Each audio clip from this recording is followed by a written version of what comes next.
location in the Back Bay. First Church offers this broadcast live today, Sunday morning from 11 a.m. to noon here at 88.9 FM WERS, a service of Emerson College. The Reverend Edmund Robinson is minister of First Church. His sermon for today is titled, Determined to Choose.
Good morning, and welcome to the First Church in Boston's worship service, this 9th day of January 2022. I'm Edmund Robinson, the interim minister, continuing the worship tradition of this church, which dates back almost 400 years. Welcome to those who have come down to our Paul Rudolph designed sanctuary at Marlborough and Berkeley Streets in Boston's Back Bay, a marriage of modernism and neo-Gothic. And welcome to those joining us live streaming on Facebook and those who are joining on WERS-FM, the radio station of Emerson College. We hope those joining off the premises will find the time to visit us in person sometime Sunday in the future, but listen to the announcements in a few minutes as to that. Opening words. We've just passed the Epiphany in the Christian calendar, and that brings to mind T.S. Eliot's great poem, The Journey of the Magi. A cold coming we had of it, just the worst time of the year for a journey, and such a long journey. The ways deep and the weather sharp, the very dead of winter, and the camels galled, sore-footed, refractory, lying down in the melting snow. These were times we regretted. The summer palaces on the slopes, the terraces, and the silken girls bringing sherbet. Then the camel men cursing and grumbling and running away and wanting their liquor and women, and the night fires going out and the lack of shelters. And the cities hostile, and the towns unfriendly, and the villages dirty, and charging high prices. A hard time we had of it. At the end, we preferred to travel all night, sleeping in snatches, with the voices singing in our ears, saying that this was all folly. Then at dawn, we came down to a temperate valley, wet below the snow line, smelling of vegetation, with a running stream and a water mill beating the darkness, and 3 trees on the low sky, and an old white horse galloped away in the meadow. Then we came to a tavern with vine leaves over the lintel, 6 hands at an open door dicing for pieces of silver, and feet kicking the empty wineskins. But there was no information, and so we continued and arrived at evening, not a moment too soon. Finding the place, it was, you might say, satisfactory. All this was a long time ago, I remember, and I would do it again. But set down this, were we led all that way for birth or death? There was a birth, certainly. We had evidence and no doubt. I have seen birth and death, but had thought they were different. This birth was hard and bitter agony for us, like death, our death. We returned to our places, these kingdoms, but no longer at ease here in the old dispensation with an alien people clutching their gods. I should be glad of another death. Our opening hymn is number 148, Let Freedom Span Both East and West. As usual, the choir will sing it. You're welcome to follow along with your eyes in your hymn book.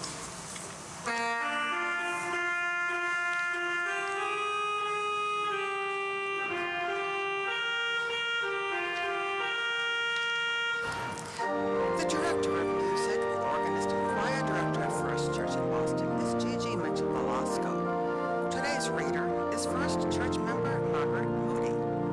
Craig Hildreth is the audio technician. Marcia Stepanova is the videographer. And I'm your announcer, Vivian Sabota Barr. Our opening work this morning was Nimrod from the Enigma Variations by Sir Edmund Robinson. Music and readings today include A Place at the Table by Brian Marion, and the offertory music is Peaceful World by Padilla de Leon, arranged by soloist Noel. Featured soloists are from the First Church Choir, Carly Traversa soprano, and Noel Velasco tenor. Eleanor Blake is guest cellist. The organ postlude is Peace in classic style by Gordon Young. The choir, who is now singing the hymn, is singing 3 hymns from Singing the Living Tradition, including the sermon hymn, number 156, O Freedom, and the closing hymn, number 111, Light of Ages.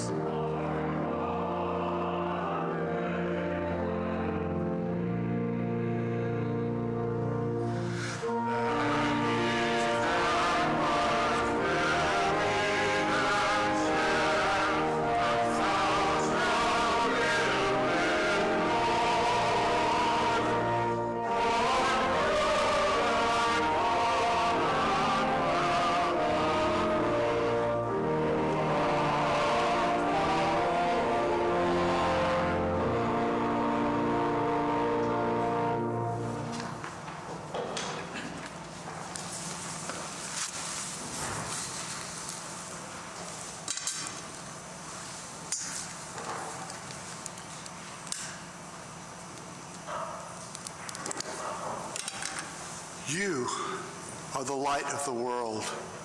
A city built on a hill cannot be hid. No one, after lighting a lamp, puts it under the bushel basket, but on the lampstand, and it gives light to all in the house. In the same way, let your light shine before others. And now I invite you to rise as you are able for the First Church of Boston affirmation, which is in your order of service. Love is the spirit of this church, and service its law. This is our great covenant, to dwell together in peace, to seek the truth in love, and to help one another. Thank you. Please be seated. The first announcement is that the Standing Committee last night confirmed the vote of the reopening committee that we would have this service live and in person, but future services for the indefinite future are going to be only on Facebook and WERS. We will not have an invitation to beautiful people to come and sit in the congregation until we have a better sense of the COVID situation. And for the second announcement, so that's don't come back next week. But do tune in on Facebook, because we will be here online. Social justice, we have a comment from social justice.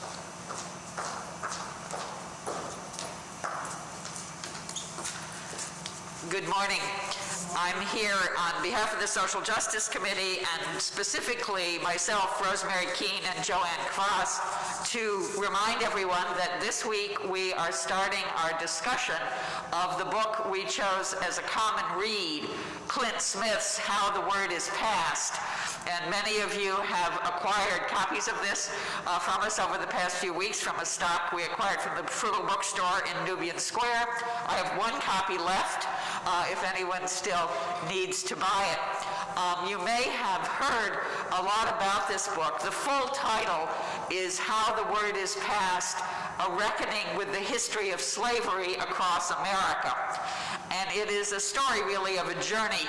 Clint Smith is a black poet and journalist, and 2 or 3 years ago, he decided to set out and visit some of the sites where, as he says, the history of slavery is remembered and reckoned with, some of them where it's not talked about, some of them where it is, some that are grappling with how to address that story in a more complete way.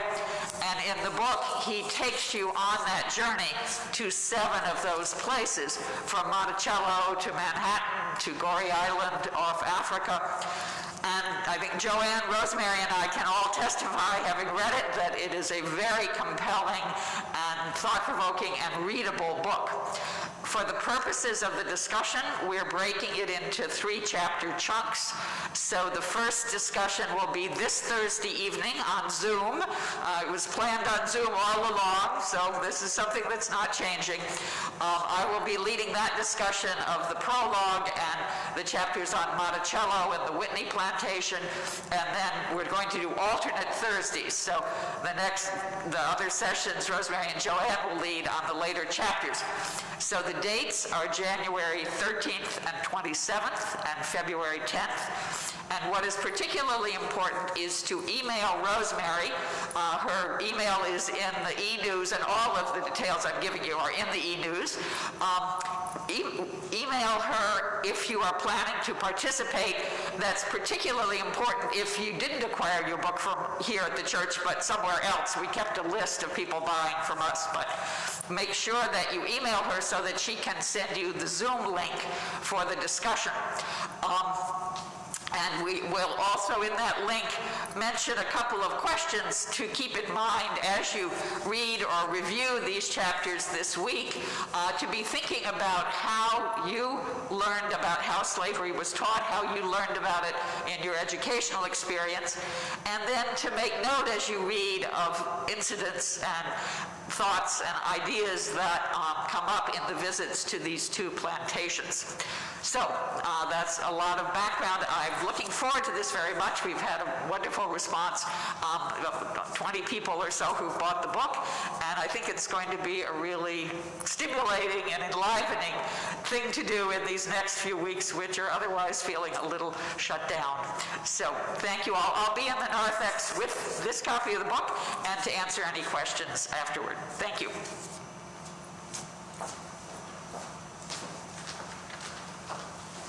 Mary Lou will lead us in our responsive reading.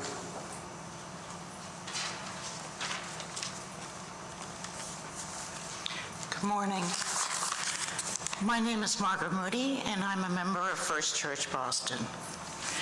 The responsive reading today is 593, found in the back of your hymnal. It is titled, Liberation is Costly, and is by Desmond Tutu. Liberation is costly.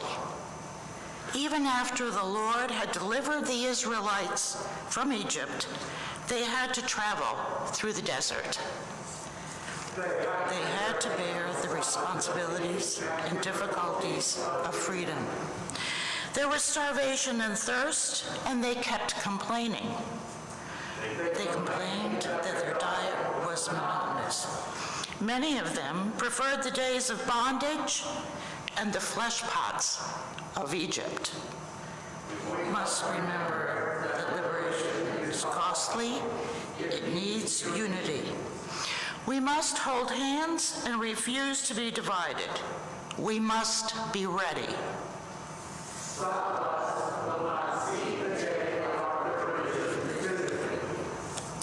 But those people will have contributed to the struggle. Let us be united. Let us be filled with hope. Let us be those who respect one another.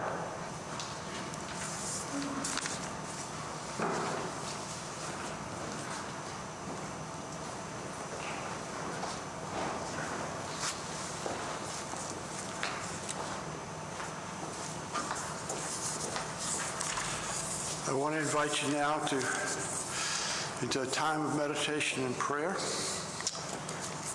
I invite you to get comfortable in your seats.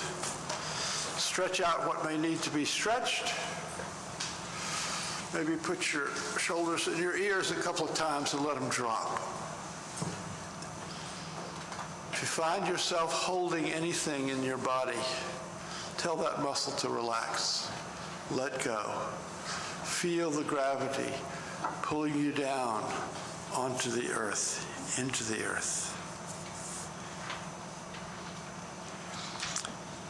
Most of all, get rid of the next moment and the last moment. The hold that yesterday has over you, the anxiety that the future has for you. To be fully present in this moment with these people who will never get together in quite this way again. In the silence, I invite you to focus on your breathing. If your mind needs a place to light, then I'm going to give you a New Year's resolution from 2,000 years ago.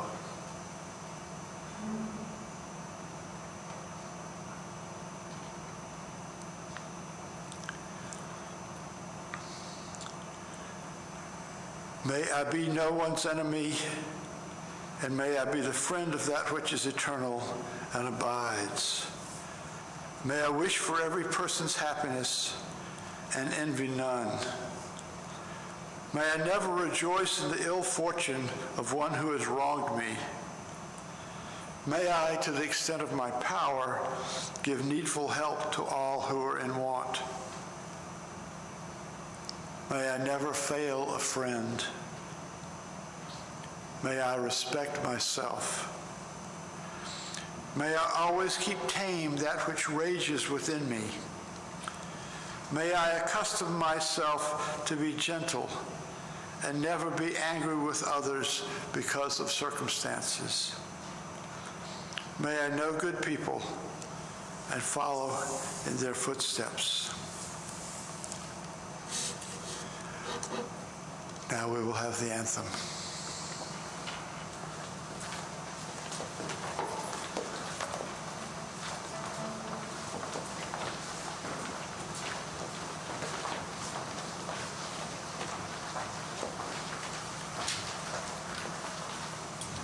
You are listening to the Sunday worship service of First Church in Boston, Unitarian Universalist, broadcast at 88.9 FM, WERS, Emerson College.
Thank you.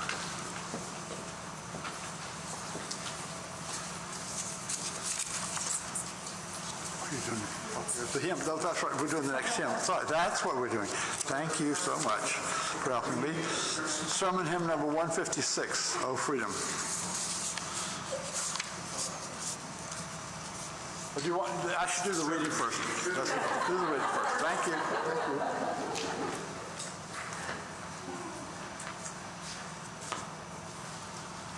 The minister's the last to know.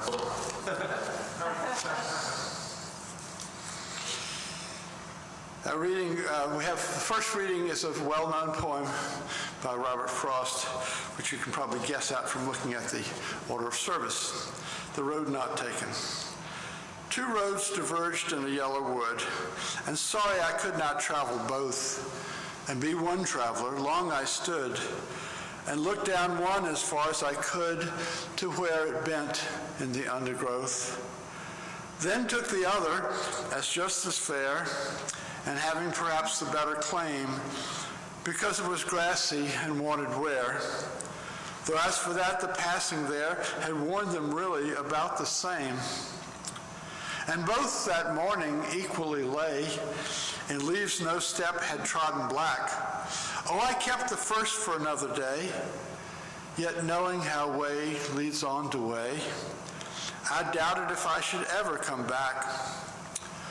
I shall be telling this with a sigh, somewhere ages and ages hence. Two roads diverged in a wood, and I took the one less traveled by, and that has made all the difference. The second reading is shorter than that. It's a quote from Yogi Berra. When you come to the fork in the road, take it. Now the sermon hymn, O Freedom.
Determined to choose. The word freedom has become a rallying cry for all sides of the culture wars these days. My wife Jacqueline was in the post office in Arlington the other day, waiting in line to mail a package. She was masked, as was everyone else in the line, except for a woman a few people behind her. Jacqueline feels strongly about COVID safety and asked the woman if she could please put on a mask, and was startled that the woman cursed, called her name, and stormed out of the post office. We don't know what this woman would have said if she was to explain why she didn't have a mask on, but it might well involve her personal freedom. Now, few of us like to wear masks, but most of us tolerate it in the name of stopping the spread of COVID. But some people will try to justify their refusal on the basis of personal freedom. And some will resist vaccine requirements in the name of freedom. And some will call the insurrection whose anniversary we mark this week an exercise in freedom.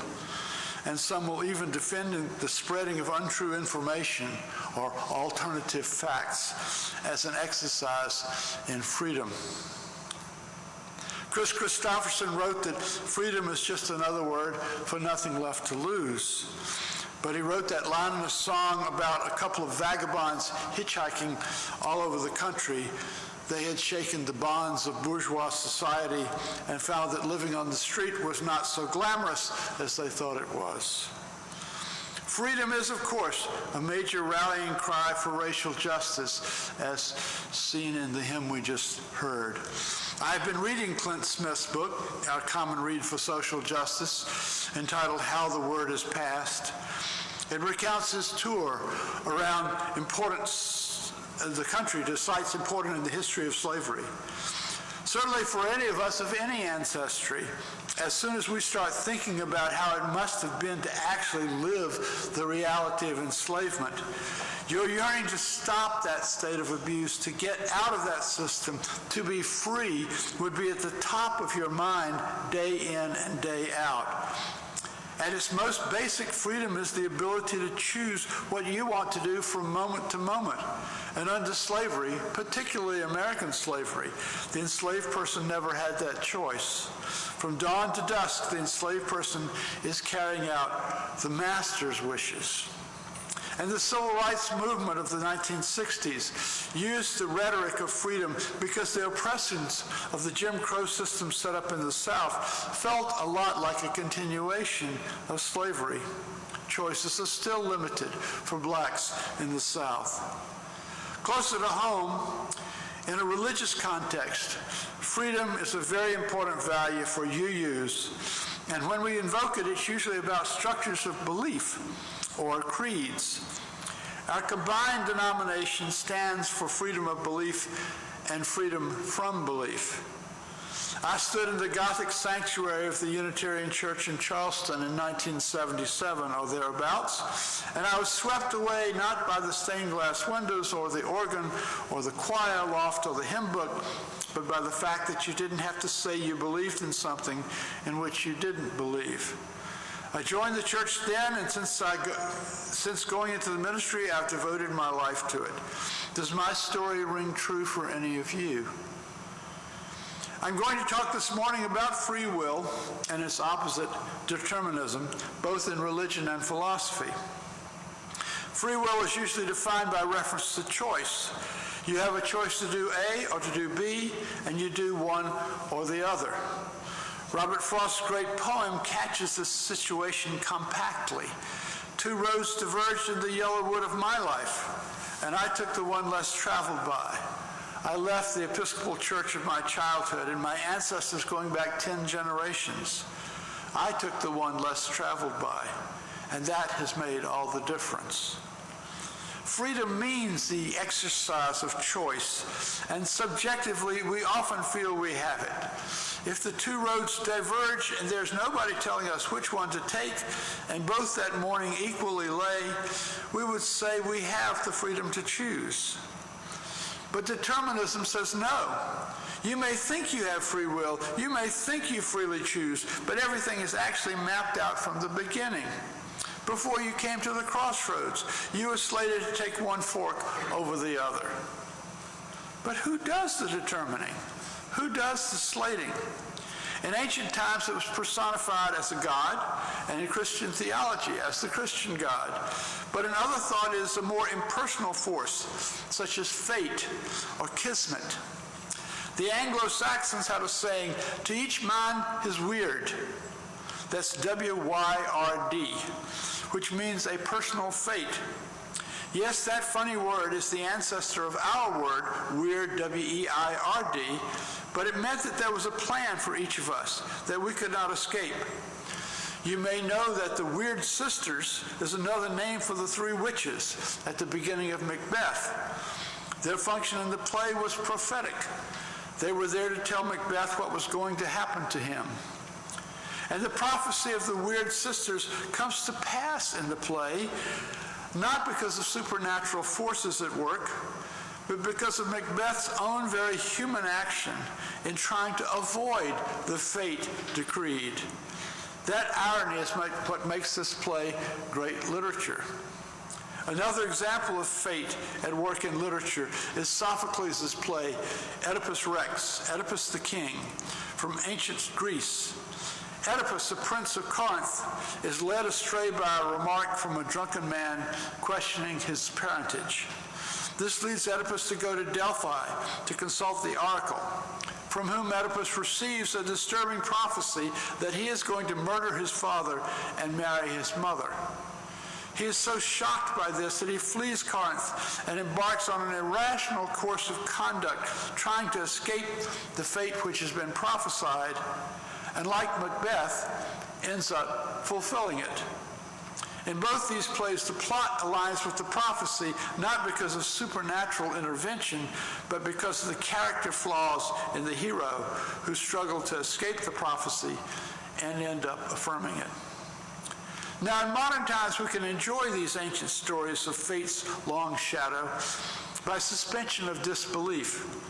But if we were to really encounter an oracle, a prophet, a seer, we would have to ask, how is it possible for anyone to know the future? I'm not talking about probabilities. Science gives us probabilities that the weather will be thus and so tomorrow, that X number of people will contract an illness, and so forth. The prophecies in Macbeth and Oedipus are expressed in very personal terms, though of course they have ambiguities that the viewer can see, but the hero cannot.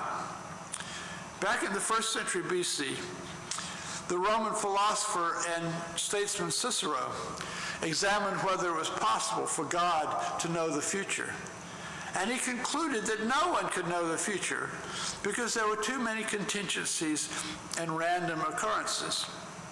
A few centuries later, St. Augustine disagreed with Cicero and asserted affirmatively that God's omniscience, his all-knowingness, his knowledge did not stop at the present but encompassed all that would happen.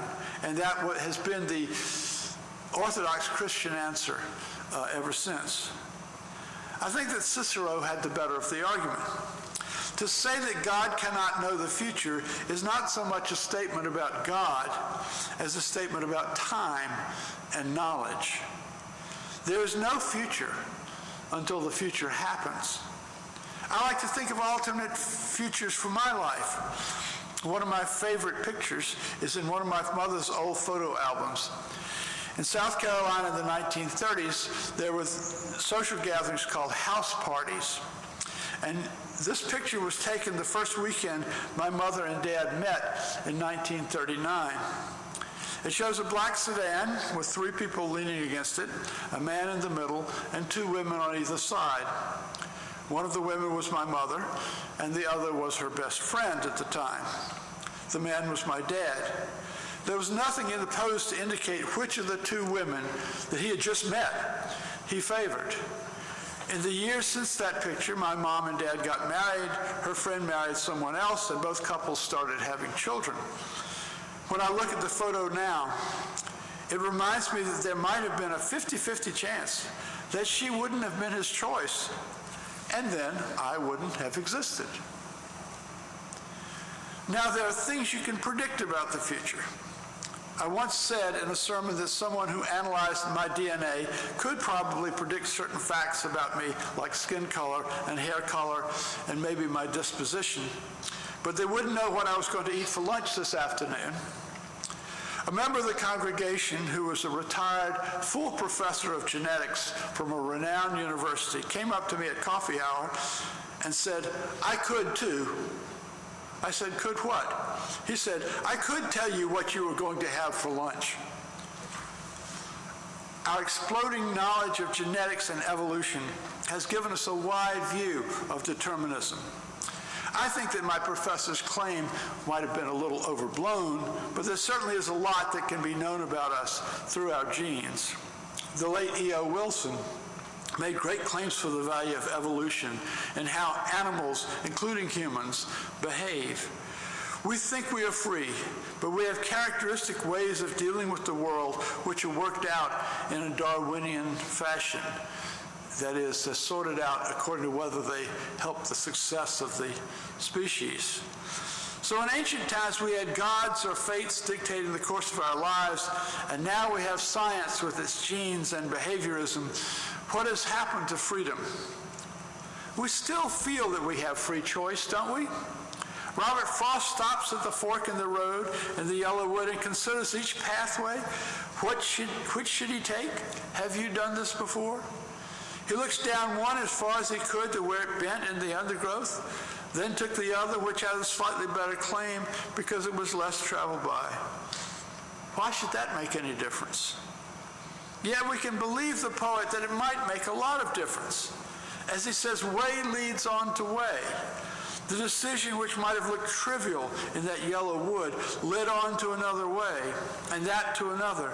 And the sum of all these decisions is the place we've come to now. And that is totally different from where we would have ended up if we had taken the other fork. The poet feels that he freely chose one way over another, and that is why he ended up where he did. Late in his life in 1754, the great Puritan preacher Jonathan Edwards wrote a defense of Calvinist determinism, arguing that God knows everything in the future as he knows the present and past, and he placed emphasis on the idea from Aristotle that everything has a cause. Edwards might have asked Robert Frost, okay, why did you choose that road less traveled? And Frost might answer, it just seemed like what to do at the moment. I didn't have any thought before the few minutes I sat there looking down both roads. But of course, if Edwards had all day, he could probably pull something out of the poet which would constitute a reason or an inclination to go one way or the other. Calvinists believe to this day that God has it all figured out and pre-planned. And this is not just probabilities, this is not just prediction. God knows it from a Calvinist point of view. But what does that do to freedom? If God knows what I'm going to have for lunch today, to take a trivial example, doesn't that divine knowledge rob me of my freedom to select what I want? And the trivial question leads to a much more serious level quickly. If God could foresee the Holocaust, or slavery, or the decimation of the indigenous population of the Americas, why did God do nothing to prevent these humanitarian catastrophes? Now let me bring this down to our denominational history. As I've said before, both Unitarianism in its American form and Universalism were developed in the 18th century in reaction to Calvinism. The Unitarians rejected Calvin's ideas of predestination, the inherent depravity of humans, and the prediction that only the elect would escape eternal damnation. Theologically, the liberal Congregationalists, which will include Charles Chauncey of this church, were Arminians, that is, followed the Dutch theologian Jacobus Arminius. They believed that humans could influence where they went after they died by making good choices in this life. So what we later came to call Unitarian thought was grounded on free will and free choice. The Universalists, on the other hand, believed in universal salvation, that God would draw all wayward souls to him eventually. But they agreed with the Calvinists that God was in total control and could see the future, and that free will was an illusion. In 2,000 years, neither science, religion, nor philosophy has solved the problem of free will versus determinism. Both denominations, Unitarians and Universalists, were trying to improve on the gloomy system of Calvinism, but each diverged from it in different ways. It was like they were both in Robert Frost's yellow wood, and the Unitarians took the fork that said free will, and the Universalists took the branch that said determinism. Maybe it didn't matter to anybody but me. But knowing how way leads on to way, the choice might have been significant. I bring this up now because I can't find any forum in which these two opposite poles were ever resolved before the consolidation of the two denominations in 1961. And I think we have been theologically schizophrenic since then. We exalt freedom in many of its forms, though not of the libertarian persuasion. We have accepted atheists and humanists as ministers. We've advocated passionately for the right of same-sex couples to marry. We've reached out to marginalized populations in the name of equality and freedom. Yet we also embrace science and the scientific account of how the world came to be and how it is evolving. We don't rely on supernatural entities such as oracles, seers, and prophets, but we look for a cause for everything that exists. I'd like to draw these ruminations together with a story. A few years ago, a brain scientist named David Eagleman wrote a fascinating book called Incognito. Incognito. It's about how your brain works without you realizing that's how it works. One early chapter of the book focused on Charles Whitman. Does anybody remember that name? Yes. He was one of the first mass murderers in the United States. In 1966, the 25-year-old climbed to the top of the Texas Tower on the campus of the University of Texas at Austin with high-powered firearms and went on a shooting spree. His aim was deadly and his position was commanding. He killed 14 people, wounded 31 others before the police killed him. When they investigated, they found that before he went to the campus, he had stabbed his wife and his mother to death. Whitman had written a note the night before in his typewriter, and it said he didn't understand himself. He requested that his body be autopsied, for he suspected something had gone wrong with his brain. The medical examiner did do an autopsy and discovered that Whitman's brain had a tumor about the size of a nickel. Neurologist Eagleman explained that this tumor was a glioblastoma.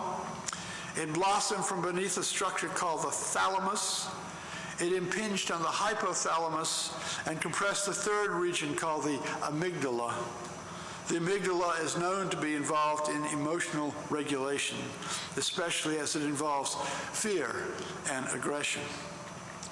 After relating this, Dr. Eagleman asked the reader, does the discovery of Whitman's brain tumor modify your feelings about his senseless murdering? If Whitman had survived that day, would it adjust the sentencing you would consider appropriate for him? Does the tumor change the degree to which you would consider it his fault? People often ask about an act of senseless violence. Why? The answer to why in general conversation is because, and in the rare instances where there is a cogent scientific explanation for the crime, a defense lawyer will certainly seize on that, because scientific explanations are deterministic. They bring the case onto an axis that is removed from good and evil. If you are arguing only in a free will environment, all you could say is the offender had the choice not to do this horrendous act, and he did it anyway. But the tumor removes the choice. It's deterministic, and in deterministic, you look at it differently in a moral framework. What I'm suggesting is that our universalist side, even today, 50 years after consolidation, could embrace determinism in the sense that if science gives us explanations for horrendous conduct, we can use this to soften the horror, to make the offender more human, to move towards a restorative solution to crimes. Traditionally, we look at the criminal law and its cousin, the system of rewards and punishments we use in our everyday life, as based on free choice, as the poet did in The Yellow Wood. However consequential his choice of one road or the other may prove to be ages and ages afterwards, in the moment, he considers that he is merely flipping a coin. We don't have to say he's wrong, only that there's more than one way to look at it. Or it may be that determinism and free will are just two sides of the same coin, the one that the poet is flipping. There's a well-known cartoon from probably 30 years ago of UUs on the road to heaven. And there's a fork in the road to heaven. And one side of the fork says, heaven that way. And the other side says, discussion group about heaven. And all the UUs are going to the discussion group. So that informs my poetic summation. Two denominations converged in 61, and I joined them in 77. They offered freedom to believe or not, and discussion groups about heaven. I am preaching this with a smile, determined to keep our churches free. Travel with us many a mile in love and faith and harmony. Amen. Blessed be. And now we'll have our offertory, and there are instructions in the order of service for donating money to the church.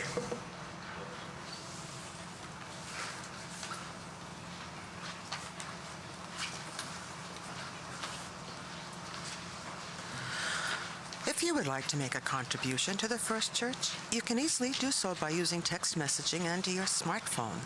Just text the dollar amount, 5, 10, 20, etc., to 617-917-5610. Again, 917-5610. You will receive an email confirmation. If you prefer to donate by check, simply make one out to First Church Boston and send it to 66 Marlborough Street, Boston 02116.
You have just heard Carly Traversa, soprano, and Noel Velasco, tenor, perform Peaceful World, a composition created in October 45, written as a tribute to the founding of the United Nations by Felipe Padilla de Leon. In your order of service, we extinguish this flame,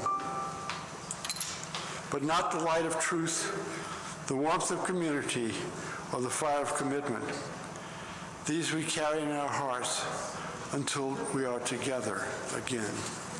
Our closing hymn is number 111, Light of Ages.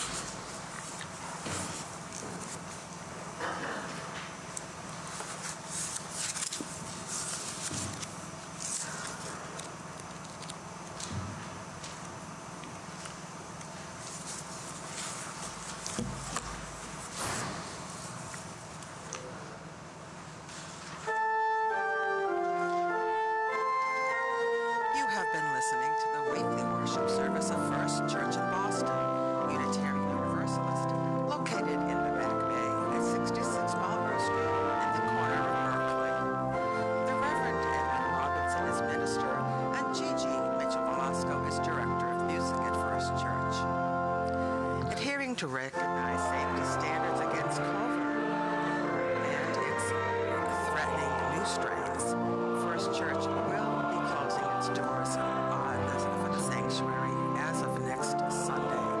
Worship services will be broadcast here on WERS 88.9 FM as well as on Facebook.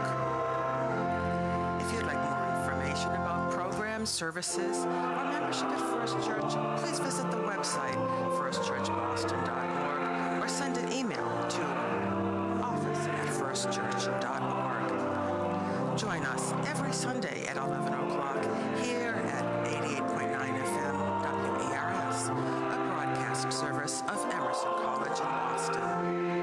I'm your announcer, Vivian Zabota-Borek. Thank you so much for listening this morning. We now return our radio listeners to Emerson College and the studios of WERS.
May the light around us guide our footsteps and hold us fast to the best and most righteous that we seek. May the darkness around us nurture our dreams and give us rest so that we may give ourselves to the work of our world. Let us seek to remember the wholeness of our lives, the weaving of light and shadow in this great and astonishing dance in which we move. Amen, and blessed be.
the Sunday service of the First Church in Boston, recorded for Facebook on